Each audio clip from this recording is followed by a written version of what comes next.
welcome to Mooney Reads, and welcome to a new vlog. Over the next little while, I'm going to be reading my way through my birth chart.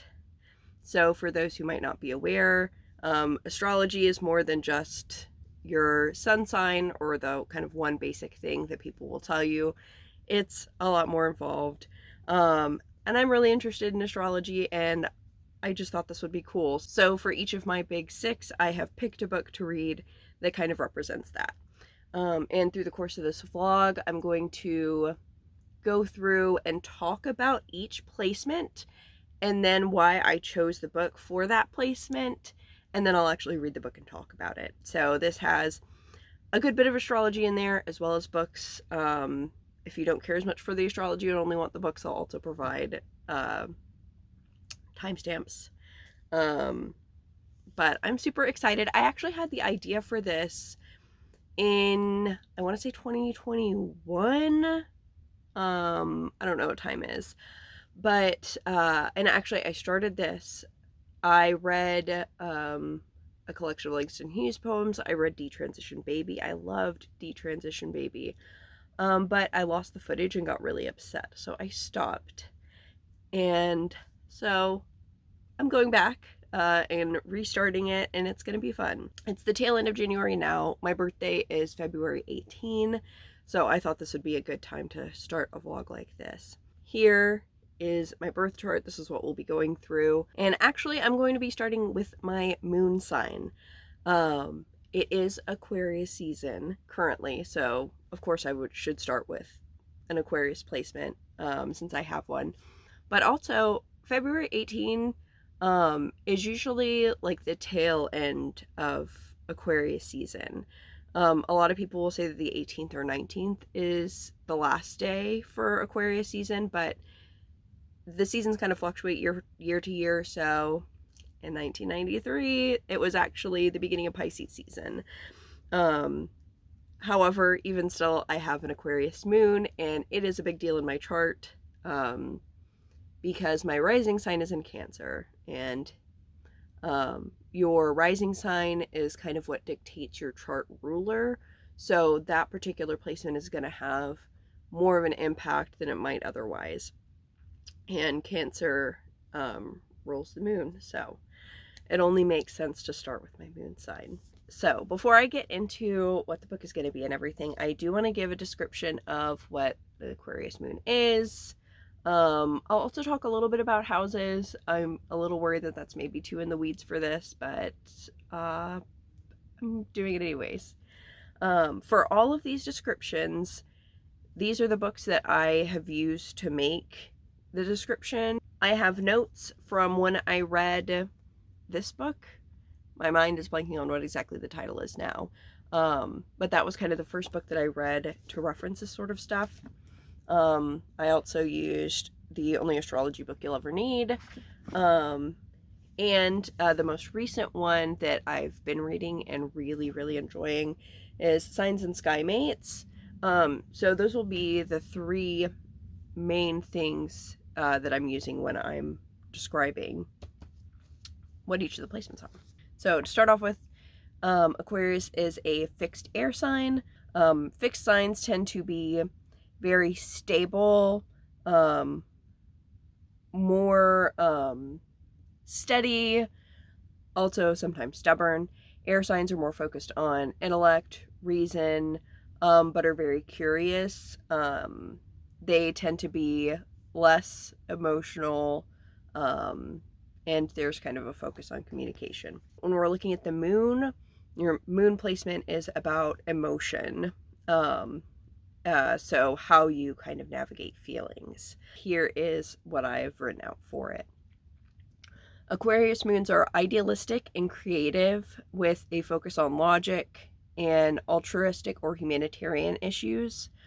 They're much more future oriented, so kind of more about planning, and they can sometimes tend to get stuck there because there's a sort of emotional distance. At their best, the Aquarius moon is curious about their emotions, but on a low vibe, they can be over analytical and in their own head, detached from others, aloof and fixed in their opinion or perspective. Aquarius moon often expresses their emotions in unique ways and at their own pace. While they want to find innovative ways to make the world better, this part is a quote from this, part of their evolutionary lesson is to get more personal, intimate, and psychological with their own self before feeling the need to save the world. Ouch. Aquarius is represented by the water bearer. They contain their emotions, perhaps to study or perhaps to make them useful, but often the lesson is to let them be. There is beauty in the river and the water's natural state. You can't siphon your emotions out from the whole and leave them there. Whether that's analyzing them separate or attempting to participate with wider society. You can't kind of siphon them off and analyze them, even though it would be much easier to do that than actually feel them. So that's Aquarius moon. My moon sign is in the 7th house, and that kind of changes how, depending on what house your certain signs are in, that changes kind of how they're expressed. My moon sign is in the 7th house, which is the house of marriage and partnership, one-on-one connection. It's opposite the 1st house, which the 1st house is actually what your rising sign is, which is how people see you. And so that would be like kind of what people see as your personality, whereas the 7th is kind of how you blend your personality with others to pursue a shared goal. So people with the moon in the 7th house want to be felt and seen. Relationships tend to be a big part of their life. And the lesson kind of that they have to learn, which is paraphrasing from Signs and Skymates, the lesson of people with major 7th house placements is to value the relationship with yourself as much as you tend to the relationships you have with others. So the most briefest description would probably be an idealist who's kind of afraid of their own emotions and would prefer to look at them rather than actually express them. And I think I end up being able to express them maybe more one-on-one, which is part of the 7th house stuff, although there's probably a lot more to that. But there's the short description. The book that I chose for my Aquarius moon has itself an Aquarius birthday. That is Imagination, a Manifesto by Ruha Benjamin. And this is a release from this year. I actually looked up the book birthday and it's in a few days, but regardless, it's an Aquarius, and the energy is also very Aquarian, I think with some Piscean elements or sensibilities, if that makes sense. I don't know, I think that it vibes really well at the intersection of my sun and moon. Like I said, Aquarius is more future oriented, and this whole thing is about being able to imagine the future. They actually, in the description of this, have a Toni Morrison quote, and Toni Morrison is an Aquarius. We're actually birthday twins, obviously very different years, but we have the same birthday. The last paragraph of this description says, Imagination, a Manifesto, offers visionary examples and tactics to push beyond the constraints of what we think and are told is possible. This book is for anyone who's ready to take to heart Toni Morrison's instruction, dream a little before you think. So that's really cool. This book definitely has a big Aquarian energy about it. The quotes that the author has at the beginning of this, one of them is that Toni Morrison quote, and then a quote from Pisces, Robin D.G. Kelley, the map to a new world is in the imagination. And so I think this is going to speak to my moon, probably also my sun, but I had to pick it for one place, and since its book birthday is Aquarius, I thought this was the best place to put it. So I will check back in when I have some things to say about it.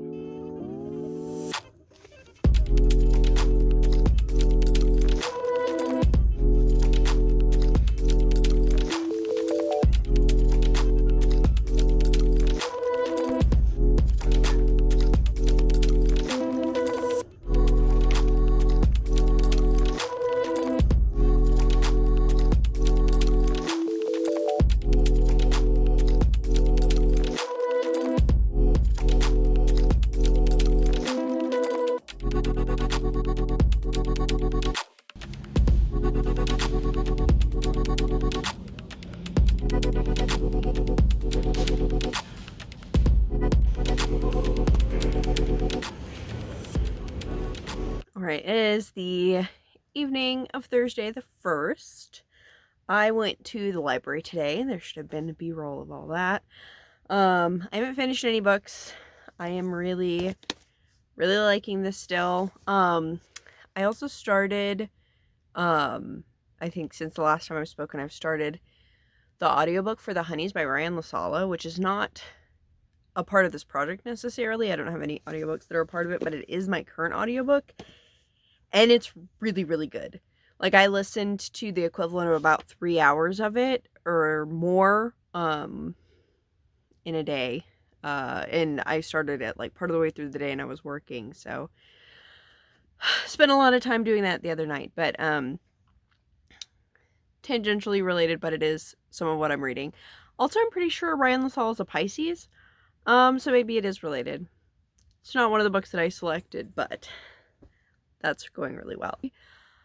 I think now I'm about halfway done putting captions on a video. So I'm probably just going to work on that and watch BookTube and then maybe get into some reading a little bit later. But I'll check back when I have something relevant or interesting.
Okay.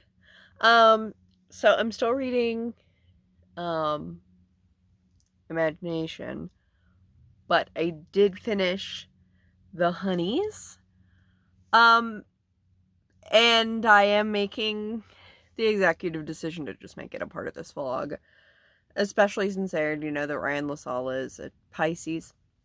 And I mean, honestly, with just the way I am, what would something like this be without me just changing the plan and just going with something? Holy shit. Like, I literally finished it less than 10 minutes ago. What the fuck? But also, I love it. The Honeys is a young adult horror novel about Mars, who is a gender fluid person whose twin sister dies really suddenly and traumatically, like as she's trying to kill them. That's like where the story starts. And you find out that she was at summer camp, and they think that even though the conditions of her death, she died of like a brain tumor. That's why she was trying to kill him. But they decided to go to the camp and find out more. Whew. And it's just so trippy and also eerie. Like, when I was listening to it last night, I almost, like, I was too invested to turn it off, but I was scared reading it by myself. Man, holy shit. It's very trippy, but also cool. There's really good social commentary, I think, especially around, like, kind of the nature of the upper class and greed. Yeah, it's fucking awesome. I don't want to say too much more just because I don't want to spoil anything. However, I think I'm gonna put this as my Pisces Sun. But I want to, since well, first of all, this is trippy as hell, and like I could feel the Pisces vibes. I don't know if I want to sit and explain that right now. Maybe I'll come up with a better explanation. But we're going to first go through Ryan LaSalle's chart, if I can find it. I know that I found their birthday at some point because I don't remember if they put out a TikTok on their birthday or if they put out a TikTok, and because it was the TikTok was about how they wrote, I think, The Honeys, if not one of their other books. Basically, like, very just, like, sit and write it, and, like, they didn't recommend people doing that, but they basically did, like, a rough equivalent of NaNoWriMo to get the first draft out. Or the draft that they actually sent out. And I was like, that's very, like, Pisces vibes. So I'm gonna see if I can find their chart, and then kind of confirm where it's going to be in mine, and then after that, I will talk about the particular placement that it's for, which I think is probably going to be the Pisces Sun. This is completely backwards from how I wanted it to go, but that's just what happens. The very, like, I have a part of me that wants to be very detail-oriented and organized and have things in a nice order, and then another part of me that, like, it just doesn't ever happen that way. It doesn't ever let it happen that way. So I'm gonna get this stuff set up at my laptop, and we are going to find Ryan LaSalle's birth chart. Wow, I love that I can't put the camera either way. There's a giant stacks of books. There's a giant stack of books on my chair over there. If I go over here, you can see the giant stack of books on my table. I don't know which one looks worse. I'm a hot fucking mess. I'm so sorry. And I'm sorry that I can't be asked to move it. That's just how it is.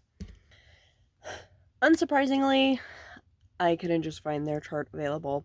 With some folks, there are certain websites that just, like, have their charts, like certain celebrities and whatnot. And for our authors, it's, like, very hit or miss.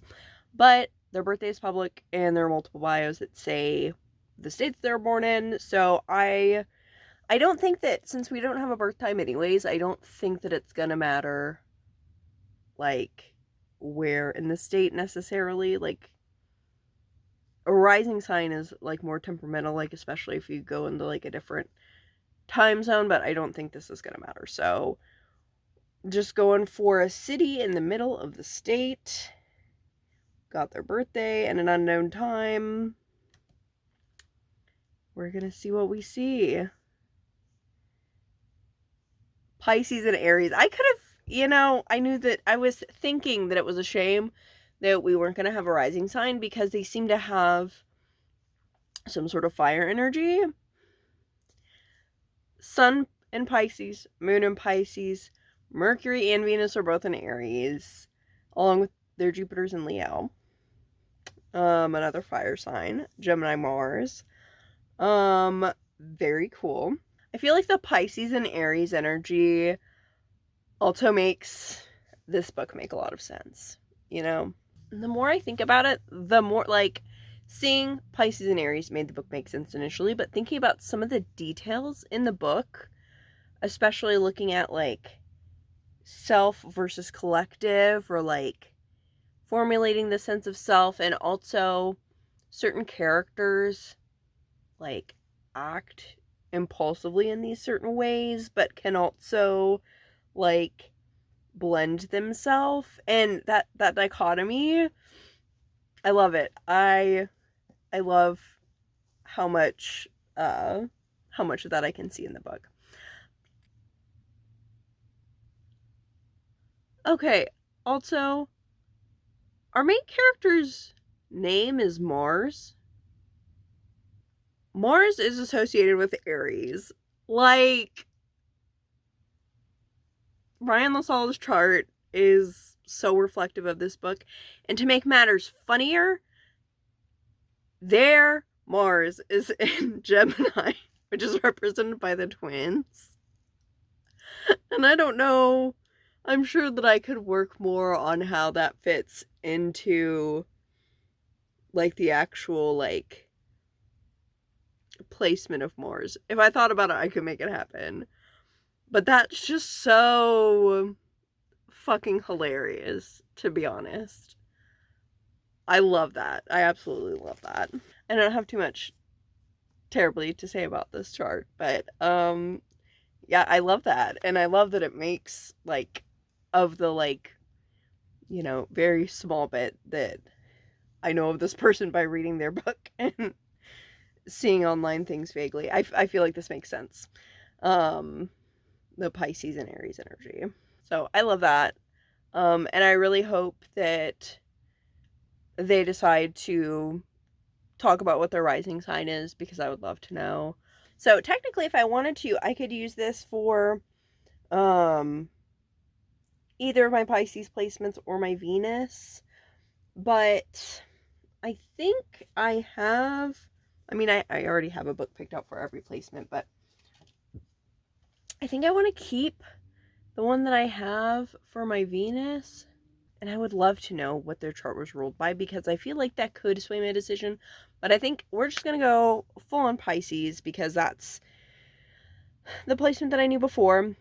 I think it goes with it so well, because it's so weird, and so much about it is very, like, fluid and mutable. Like, you kind of don't know what's what at certain points, and sometimes things happen and then, like, it's like they might as well have not happened, but then not really. Yeah, I fucking, yes. So now that I've talked about the book, I'm going to talk about the placements, which is, like, again, counter to what I wanted to do, because I wanted to see if the book fit the placement after talking about the placement first. But you're getting the explanation first, and now I'm going to tell you what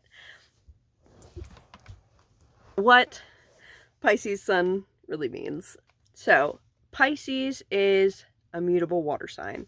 Mutable signs are more adaptable, versatile, open to change, flexible, but potentially flaky or scattered. I have in here, which notes from this book, they crave action but drop it when uninteresting. Okay. So, and then water signs signify emotion. So we talked about the moon being emotion. The moon in and of itself, that's associated with Cancer, which is also a water sign. But the moon represents, or water represents emotions, imagination, sensitivity, and spirituality. So this is the more flexible, adaptable kind of realm, looking at emotions and imagination. That's kind of what Pisces is. So, the notes that I have about Pisces Sun, which, to remind everyone, the only astrology book you'll ever need, this book, and Signs and Skymates are my references. Pisces are intuitive and emotional. They live in the waters of emotion and spirit, and can be quite imaginative and whimsical. Compassionate and flexible, Pisces have to be careful not to bend too much for others or dissociate from their problems. A Pisces, being represented by two fish tied together, can show two sides with conflicting feelings. Pisces, while they can go many ways, can also fall completely off balance and get lost in the waters. Pisces, as the last sign of the zodiac, is also connected with rebirth, death, and the spirit realm. My particular sun in Pisces is in the 9th house, which is the house of mental exploration and long-distance travel. higher education, philosophy, and adventure are associated with this house. So since it's my sun that's in it, I express myself through higher education, philosophy, and can also manifest as a sort of restlessness, especially with the like traveler adventure side of it. And like I said with the last Aquarius one, signs and Skymates, it says people with significant things happening in the 9th house are here to learn how to truly be here, not just chase after the next thing. So that is what my particular Pisces sun looks like. So after going back and reading my notes on Pisces, holy shit, yes, this book absolutely represents the Pisces sun so well. I'm so fucking screaming at how well it fits Brian LaSalle's whole chart. I hope they know that. Like, that's just perfect. Perfect match. And of course, it would be something that I wasn't even planning on reading and just kind of happened into. Like, the whole just came back. So, I love that for me. I love that for me. With that, I'm gonna do some video editing tonight and then also continue on with Imagination and Manifesto. I am in... I don't think I have it with me because it's in the bag that I brought to work because I was reading it there. But it's really good. I'm getting into chapter 2. So far it's kind of talked about the importance of imagination, of like a wider way to be able to imagine the future and be able to imagine a future that can actually function and is good for the collective of people, not just futures that are imagined by self-centered billionaire white men like Elon Musk. Basically, she goes into detail about how imagination is squashed out of especially Black children in schools. And throughout the book, we're going to be seeing these different elements of society that kind of uphold a lot of the old stories that are told. And I think how we can imagine them differently, and stuff like that. But it's really good so far. I'm not like highlighting shit on every other page. I'll talk about it at more length when I'm done and probably share some quotes. But it is still going really well. And I have been reading it. I've just also been sucked into my audiobook, which is nice.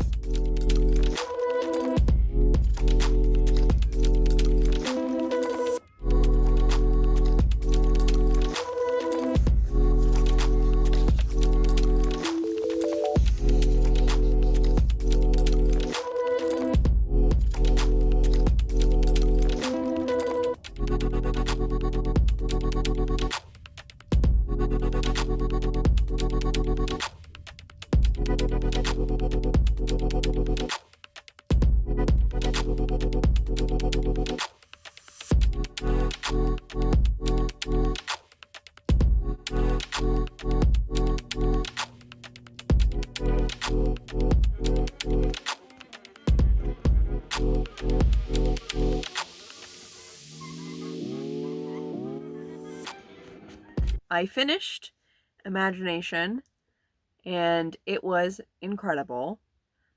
It's kind of hard to like summarize really succinctly. She talks about a lot of different things in here. Like the whole point basically is that in order to live out or execute any sort of vision for the future, you have to have the vision. The vision has to be there. And what we can see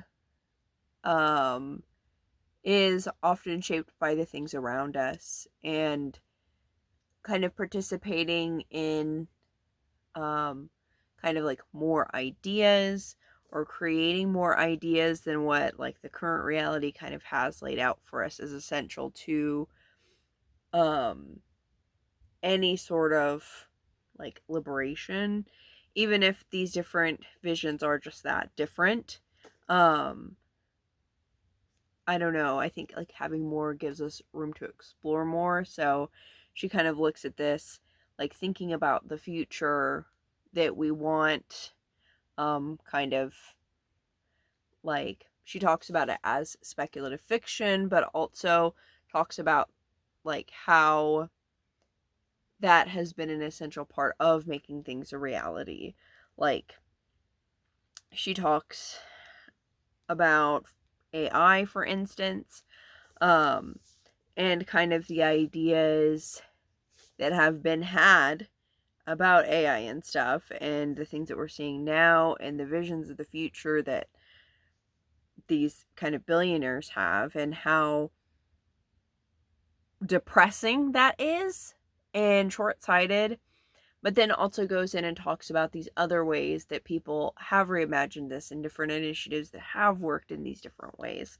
So like I said, they talk about AI, talk about surveillance in different ways, borders, a lot about justice and prisons.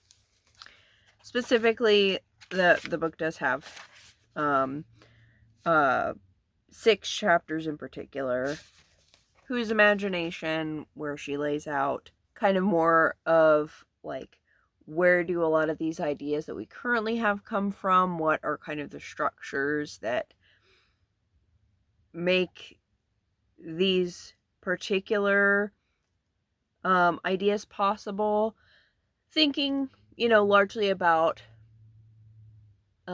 like broader public concepts or shared imaginations of what the future looks like. And I think at first,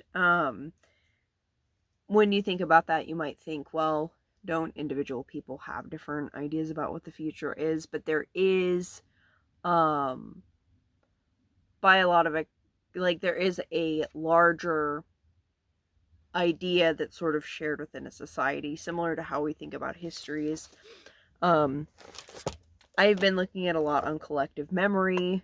I'm in the process of kind of reading this. I'm not super far into the actual text of On Collective Memory, but I've watched several lectures kind of looking at it, and this is kind of the same idea, just with envisioning the future rather than remembering the past. Then chapter 2 is imagining ourselves. How can people broadly be or become, and specifically she's talking about Black people and the kind of like she talks about Patricia Hill Collins' controlling images, and why it's important kind of in multiple ways to consider those. Chapter 3 is imagining eugenics,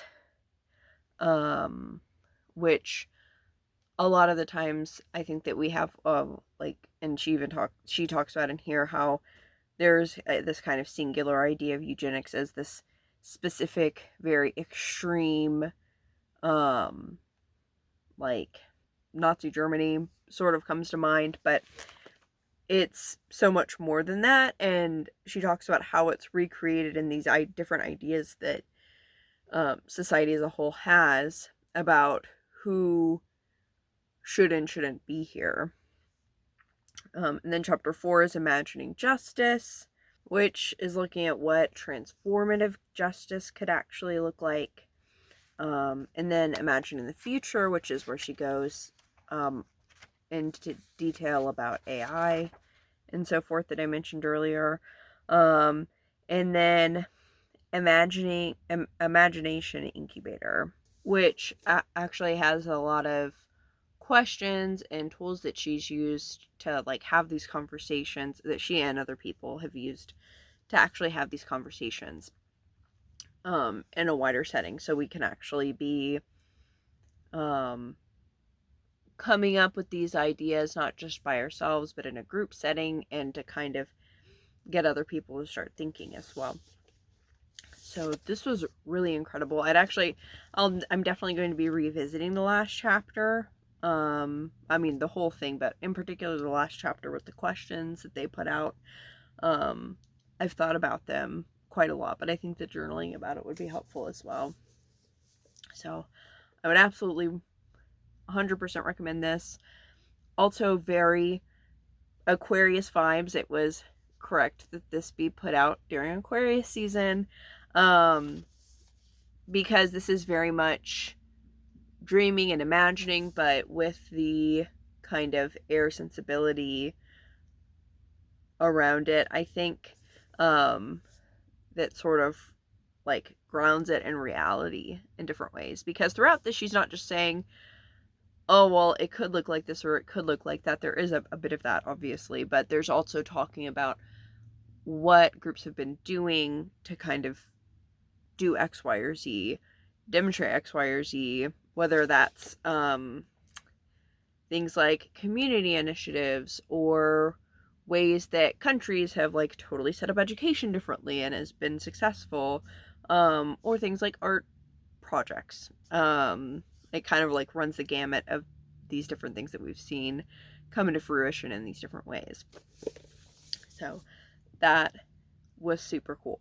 As well as obviously reading it for this project, this also fits in with the Blackathon, which is a readathon that Jesse over at I think their new channel name is Jesse on YouTube.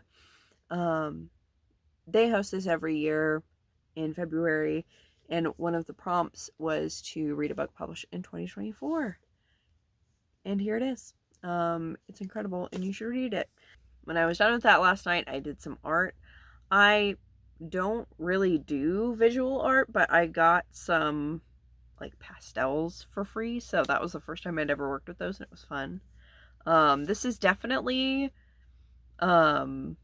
like an era of trying different crafts. I was also, I don't know if I've talked about it, but I've definitely, as I've been doing my ebook and stuff, I've been doing like latch hook project. I don't know, I like it. It's nice to be kind of trying these different things, even though it doesn't maybe have much to do with the vlog, but they're cool things that I'm doing. Other than that, I have been reading, this is just the book jacket, What's Your Pronoun? I'd actually like to finish up the chapter that I'm on pretty soon, and I've also been reading a draft of a work that one of my friends sent me that they're working on.